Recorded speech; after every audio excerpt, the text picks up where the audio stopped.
People go, I love being a service provider. I'm like, that's great. That's not who we're coaching. You're not for us then, and that's okay. Hi, everyone. I'm Charisse. And I'm David Bosscher. And you're listening to Destroy the Hairdresser, where we teach you to salon differently. After years of searching, we finally found a software that does it all. Introducing Aura Salonware.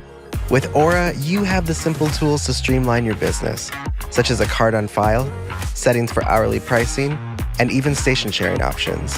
Implement communication boundaries with clients by interacting directly through Aura. Finally, a software that takes your business as seriously as you do. If you're interested in this type of profit maximization, visit aurasalonware.com/DTH to receive special discounts and promos. As a hairdresser, I know the struggle of managing your back bar, and that's where our friends at Salon Skill come to play. While you weigh your products with their app, Salon Skill automatically tracks your products used, making inventory management a breeze. Not to mention, they also save your formula. They are a digital solution for back bar management, and they really make it easy. You know we're both big on knowing your numbers, and Salon Skill does just that. Visit salonskill.com/DTH and use the code DTH10 at checkout for 10% off your first year. I don't really know how to start this conversation. Let's just get into it. It was never about the hair. People get really upset when we talk about this. And that's okay. I would get upset too. You know, I got into this industry because I didn't want to work a summer job. I wish people would tell the truth more about why we got into this industry, because the bullshit answer we get all the time is, just want to help people. And do you want to know why I know it's bullshit? Because you and I taught at a school for years, and no one got into it. People wanted new careers. People wanted jobs. It looked like a fun job. They wanted to make money. It's a sustainable industry. It's one of the most expensive industries, one of the oldest industries. Yeah, it's a good fucking job. And I do love doing hair. I really do. I love doing hair. I love my clients. I love being a hairdresser.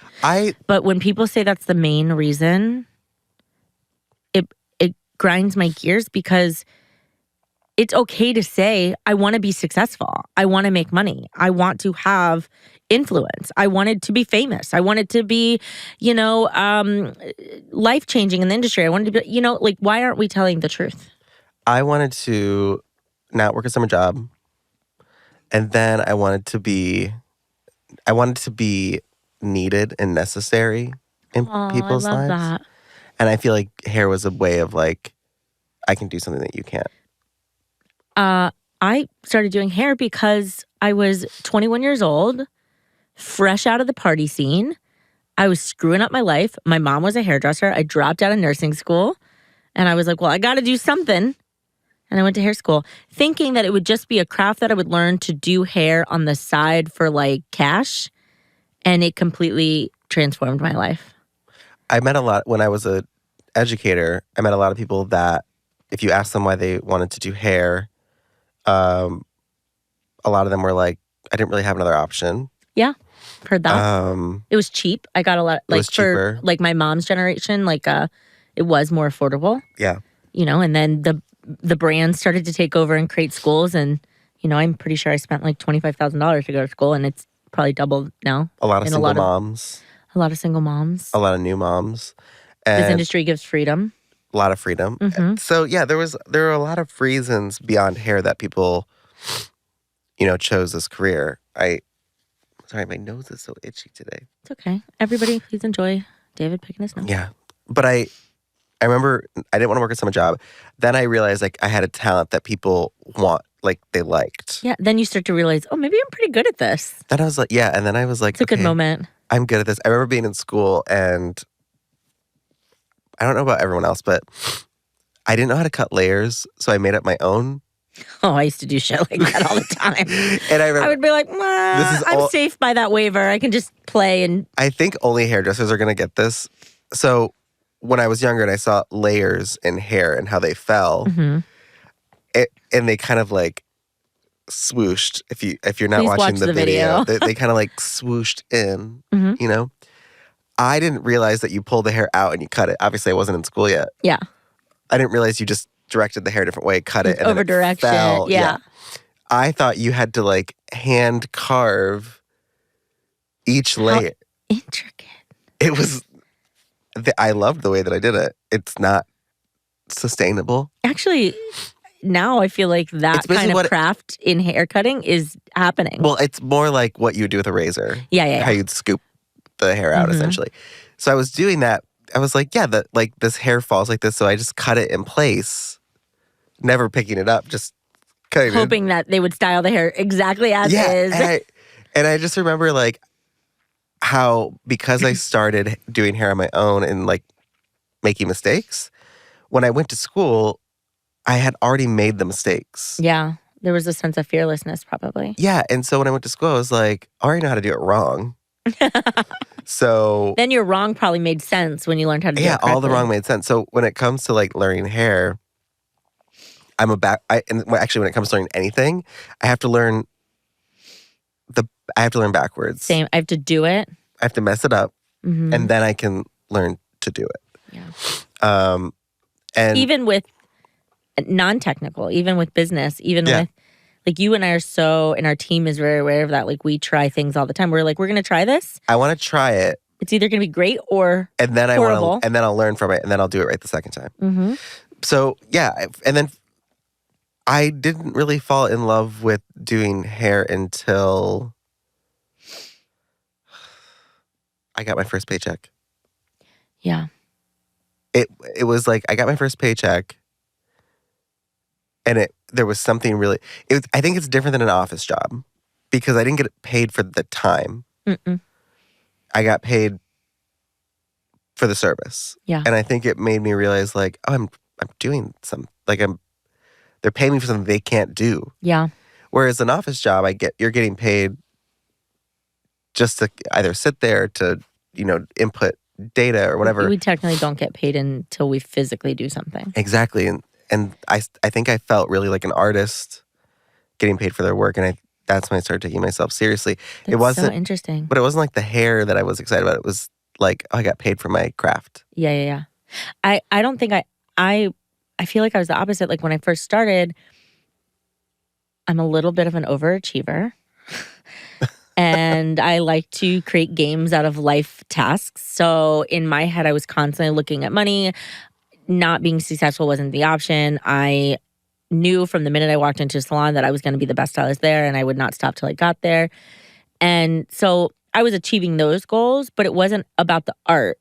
Like I was loving doing hair and being able to achieve those financial successes while doing hair, but I don't think I really felt like an artist and really enjoyed the art of hair till I started going to Fashion Week, which is a whole nother bullshit thing on the way. But like it was worth it. And I do suggest everyone at least do a Fashion Week, even if you don't get paid. And I hate to say that. Even if. But you won't get paid. But don't continue to do it if you're not going to get paid. Like don't try to make a career out of it because it's not sustainable. But when I started to do Fashion Week and then I moved to New York and I started doing more set work and I started to, you and I were collaborating on photo shoots and we were doing hair shows. That's when I truly started to feel like an artist and create and tell a story. That part was like, what was so fun. My favorite was working with fashion designers and doing lookbooks. I love a fucking lookbook. And a lot of people hate it. Because they give you so much creative freedom. Again, because they don't know. They don't know. They're like, this is the freaking story we're telling as a brand. Now you emphasize that story via hair. And now a word from our sponsors. We have partnered with Hair Story, a product line that is good for our clients, our planet, and our bank account. Have you heard of New Wash? It's like a shampoo, but actually good for your hair. New Wash is a cleansing cream that cleans and conditions without the harsh foams and damaging detergents found in traditional shampoos. Hair Story does things differently, creating more conscious options that respect the environment and your hair ecosystem. Ready to try New Wash for free? Visit hairstory.com/DTH to get pro access today. I remember we used to work with a company called Haute Hippie. Oh, yeah. And that was fun. We went to the desert to do, it was like a, it wasn't a desert. It looked like a desert. It was actually a sand pit in New Jersey. Yeah. But if you zoom in, you look like you're in the Sahara. Yeah. It was beautiful. And there was lakes. Yeah. It was really beautiful. It was great. But I just remember being like, my mentality before kind of working outside of the salon was service provider, right? Yeah. Like, what do you want?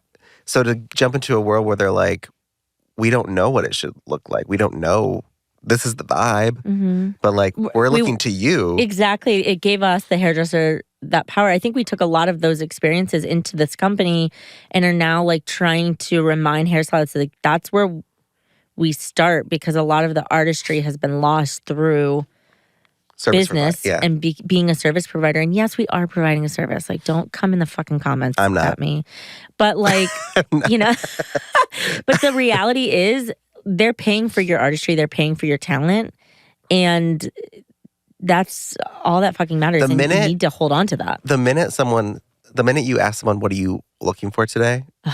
Or what are we doing today? If they even say to me, a partial foil, I'm going to be like, I'm not doing that. But the minute you ask that question, you're a service provider. Yeah. The minute a waitress or a waiter, is waitress a word anymore? Or we just say waiter? You know what? I don't know. I don't either. I'm sure many people will tell us in the DMs. Even someone who works at a restaurant who's taking your order, the minute they ask what they can get you, the energy is, I am here to help you. I am a service provider, and you're calling the shots. Yeah. Hairdressers have started doing that. Yeah. Guess who created that? I mean, restaurants and retail companies. Yeah. A lot of people that invested into our industry also own restaurants or situations like that, because they're very profitable. Or businesses like that, not situations. And they're very profitable. So a lot of that came into our business, which was being a service provider. But we like to say at DTH, when we talk to our students about doing consultation, don't ask what we're doing today. Never ask that question. Ask how you want to feel. How does your client want to feel when they leave? Like, what are they experiencing in their life? We know what to create out of that. We know then start talking about their life. Like, do you work out? Do you have kids? Do you then start doing those things, because it's not them sitting there stating, I want this service that I think I want. And I'm looking at this picture that I want to look like. And I think I know how to get there. You are the only one that knows how to get there. So even if they start to say that, I'd be like, okay, let's not talk about that anymore. Let's talk about you. Let's look at some imagery. Let's do all those things. I love doing my consultations like that, because first off, a lot of clients haven't experienced that. And, you know, I sit for my consultations and like to like really get in there and talk to my clients. Yeah. And then it like becomes a whole story that I'm telling and creating through their hair. And I love you're both having like an emotional experience. You're having a kind of a spiritual experience. For sure. But if you're like, what do you want to do today? Yeah. It's like do you want the number 4? Do you want the number 3? Do you want it supersized? That's with the conditioning treatment. Exactly. Do you want an extra large Coke? If you buy this, you can have 2 double cheeseburgers for free. Yeah. Like, no. And people get really mad when we say that. And it's just like, people go, I love being a service provider. I'm like, that's great. That's not who we're coaching. You're not for us then, and that's okay. But I wouldn't call an artist who is commissioned for their work a service provider. Oh my God. It's like consulting. If you... I'm out of coffee. Sorry, that's audible. Cyd just grabbed her cup and was like, oh shit, we have 6 more minutes before I can get more coffee. But it's true. I think, you know, like, I love collecting art, especially like from artists in New York on the street. On the street, yeah. Yeah, there's some people that are just really cool. But I don't sit there and think, make this for me. No. Or I think, oh my God, you made this. I want to buy it from you. And a lot of times I'll pay whatever they say, because what I love about it is the work they put into it, the story behind it, the energy behind it. And that's what we're doing. But we minimize it, and we were told to minimize it. And then we were through the Industrial Revolution, that we industrialized our industry by making it kind of factory. Like, okay, what do you want? Okay, go as fast as you can, double book. I will say, I don't know if anybody watched that movie. I think it's called Founder. It's with Batman. What's his name? The OG Batman. What's his name? He played Beetlejuice. What's his name? I don't know. What's his name? The guy that played Batman? He was Batman. He was Beetlejuice. Michael Keaton. Michael Keaton. Thank you. Did you have to Google that, or did you know that off the top of your head? No. Yeah, we knew it off the top of our head. Oh, yeah, okay. So anyways, he's the guy in the movie, and he creates it's like the back of McDonald's. It's really skeezy and fucked up too, but it's a documentary? No, it was a real movie. It's called The Founder, and it's like kind of about the history of McDonald's in the 50s and how they learned to make burgers really freaking fast. There's a streamlined system, and it's so cool. And at that time, because you were talking about the Industrial Revolution, at that time, it spread like that kind of mentality of, oh my God, we can do things more efficient, speedier, faster. We can have things quicker. And, the microwave was born. It wasn't yet cheaper. It wasn't yet cheaper. It was just faster. It was just faster. Like, then we started to create appliances that were making the 50s were so incredible because they were creating they were so inventive and just such weird things. I mean, it's like us now with AI. Yeah. Like, we can use this for this. Looking at like salon, some of those old school salon tools that they would use, like the big, really elaborate. So they were really creative and just imaginative. They had a big imagination. So what's cool about that is that, what's cool and not cool is that happened and it bled into our industry. Of all of a sudden people want to get cut, and then like all of a sudden like super cuts were born and all of those things, but they never changed. And now we're starting to see within the past 10 years people starting to shift back to artistry and slowing down. But personally not as fast as I'd like them to go. I also think slowing down. I think people are craving that things slow down. Yeah, especially after a global pandemic. Yeah, I mean that was beyond slow down. That was like full stop. And I think we're getting to a point where, hopefully we're helping our industry get to a point where everyone in our program who uses our methods works less, almost half the time. Yeah. And makes more. Sometimes double the beautiful. Amount. And the problem that we have is not that it works. It's the emotional withdrawal that all of our students go through when they're like, I'm having a hard time because they're slower. Having a hard time not working as much.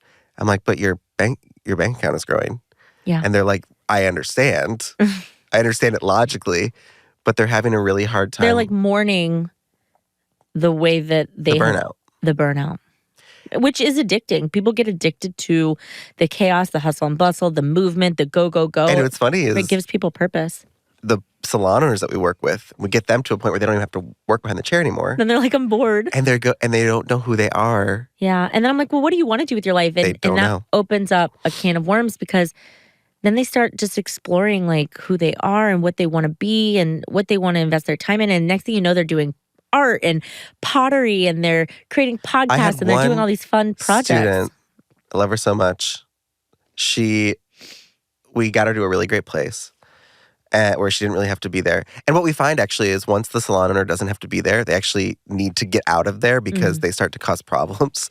Because they don't know what to do with themselves, so they kind of create chaos to fix it. Yeah. So we actually have to get them out of the building and get them doing something else. And she went on a pilgrimage. Like for 5 weeks. What's that game we used to play as kids? That was like Oregon Trail? Yeah. No, not kind of. It's a walking pilgrimage. Okay. From Spain, I think from Spain to France. Oh my God, yes. The Camino, and it was like a month, right? It was 5 weeks. So she walked from Spain to France, or France to Spain. I don't know the details. And you're walking with other people, but everyone's on this pilgrimage on their own path. So you're meeting new people, and sometimes you stay one place longer. And she came back a totally different person, and it was like reformed. Yeah, she was like, I would never have done. Yeah, I wouldn't have done that even if wasn't leavable. Right, for 5 weeks. For 5 weeks, she didn't really contact her business. Came back with there was no issues. Yeah, that weren't handled. Yeah, and yes, the experience must have been amazing, but just the ability to go, oh, I can do that. It's okay. Yeah, feels wrong for most of us. There's a lot of guilt. Yeah, a lot of us think, I'm supposed to be here. I'm supposed to be working really hard. I'm supposed to be working all the time. I'm not busy. Like, we have become so busy as an industry and as a society, but really as an industry, that when we start to slow down, our reactive system, our adrenal glands, like, we don't know what to do. Mm-hmm. And that's why when we, the point of this was, it was never about the hair. The point of owning this career is not just become a hairdresser and then do this thing where we become obsessed with hair and all I do is hang out with hairdressers and all I do is hair and all I do is hair education and I'm going to be an educator. And I'm gonna, like, we get like really weird about our industry. Like, it's not about that. It's about being an artist who actually gets paid and can have a real life. Fulfilling life. A fulfilling life inside the salon and more so outside of the salon.